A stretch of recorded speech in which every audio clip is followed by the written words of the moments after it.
Once upon a time in an old kingdom, the wind howled, rattling the stained glass windows of Greymere Castle as dusk crept over the land.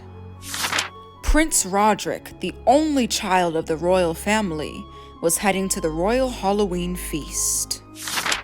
On this particular Halloween night, the castle felt colder than usual, as if it was holding its breath for something mysterious to unfold. Roderic's footsteps echoed on the stone floor. He paused at a tapestry, its thread shimmering orange in the flickering candlelight. He had lived in Greymere Castle since he was a baby. Most believed that the grand towers and secret passages were haunted, but he had never seen a ghost in the castle before. Rumor in the kingdom said that children didn't start seeing ghosts until they were 11 years old. Roderic's 11th birthday had recently passed. He always believed that the ghost stories that other children told him were just make-believe. But tonight wasn't just an ordinary night. It was Halloween night, and Roderic couldn't help but feel like tonight was the night that he might just see his very first ghost. That evening, the kitchen had bustled with servants, preparing pumpkin biscuits for the holiday feasts, while jack-o'-lanterns glimmered on the window ledges. But although it was Halloween, Roderic felt lonely.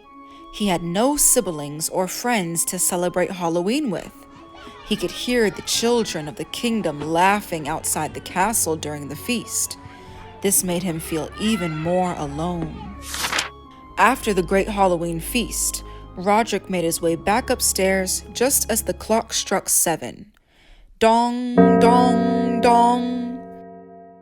The sound vibrated loudly through the castle, startling him. With each chime, his heart thudded in his chest. Was it his imagination, or did he see a shadow flicker on the staircase? My eyes must be tricking me, he thought to himself. At the top, he entered the portrait room.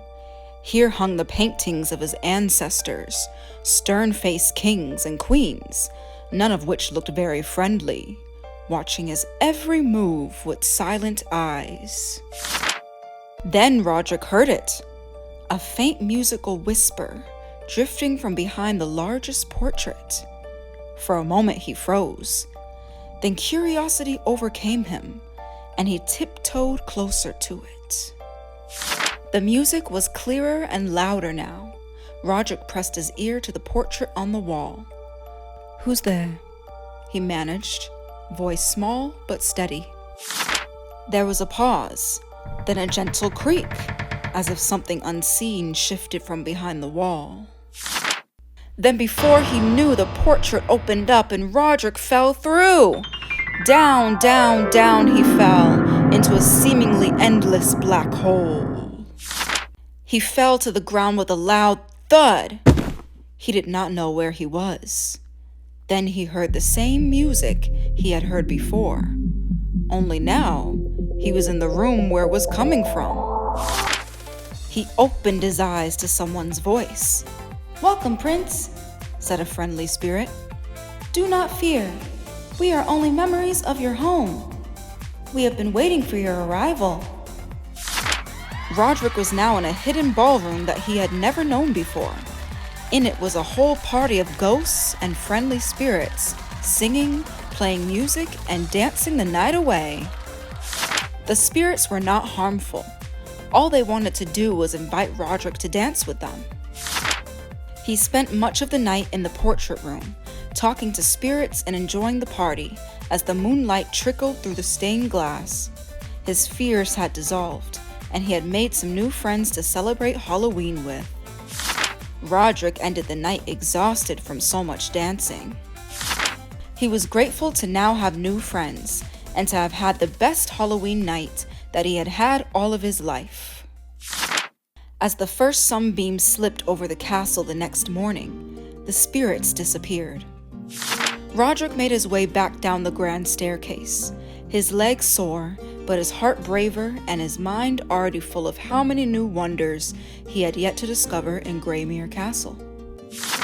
And many wonders, indeed it had. The end.